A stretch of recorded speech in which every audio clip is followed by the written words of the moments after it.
kabayan, sasabihin sa'yo ng mga ibang lahi, yes kabayan, biglang sasagot sa'yo yan, very good kabayan, mababait kabayan, sabihin sa'yo, tapos mag-start na silang mag-Tagalog, magsalita ng mga Tagalog, mag-open silang topic, sabihin nila, ang kabayan talaga is napakabait, ang sarap pagsama ng mga kabayan, sabihin sa'yo ng mga ibang lahi dito sa Dubai, sabihin sa'yo ng mga ibang lahi, kabayan is very flexible. Iyo kabayan, kumusta? Gaganon ka agad ng mga ng ibang lahi, ano? Pag sumakay ka naman taxi, pagpasok mo sa taxi, here kabayan, yes kabayan, kabayan, wad, ibig sabihin number 1 daw. Kasi pagpasok mo ng taxi kagad, tinatanong kagad nila. Ang babait ng treat nila din sa atin, tutuusin ng mga ibang lahi. Ang ganda rin ng mga treat sa atin ng mga ibang lahi. Ang bait din nila sa atin kasi alam nila na babait din tayo sa kanila. Sa mga, kahit kanino naman, basta kabayan, ang babait talaga. Pag sinabi mong kabayan, kabayan is always the best. Sabi nga nila dito.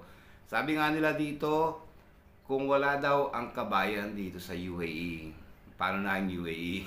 Paano na ang UAE? Diba? Kasi ang kabayan daw is nagbibigay ng good vibes sa lahat ng tao dito sa UAE. Ganda ng ano natin, no?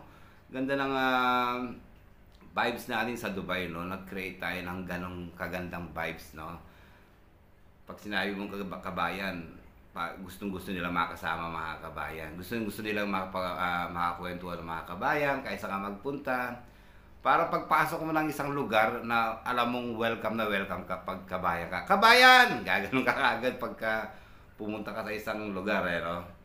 Ang ganda rin talaga, boss. Ang sarap din sa sa feeling ng gano'n. Minsan di mo na pinapansin yung mga gano'n, yung kausap mo is parang excited na makipagkwentuhan sa yung mga ibang lahi. Minsan di pa kayo nagkaintindihan kasi yung English nyo hindi pa parehas.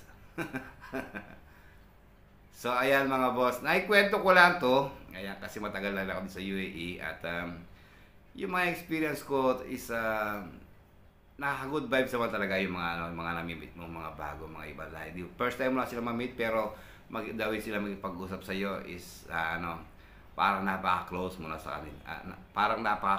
na sa kanila. So ayan mga boss, subscribe lang kayo sa YouTube channel ko. Ukay-ukay. Then mga boss, support nyo yung channel ko naman para mag-grow naman. Napakarami ng mga antas ng di na nagsusubscribe. Subscribe naman kayo.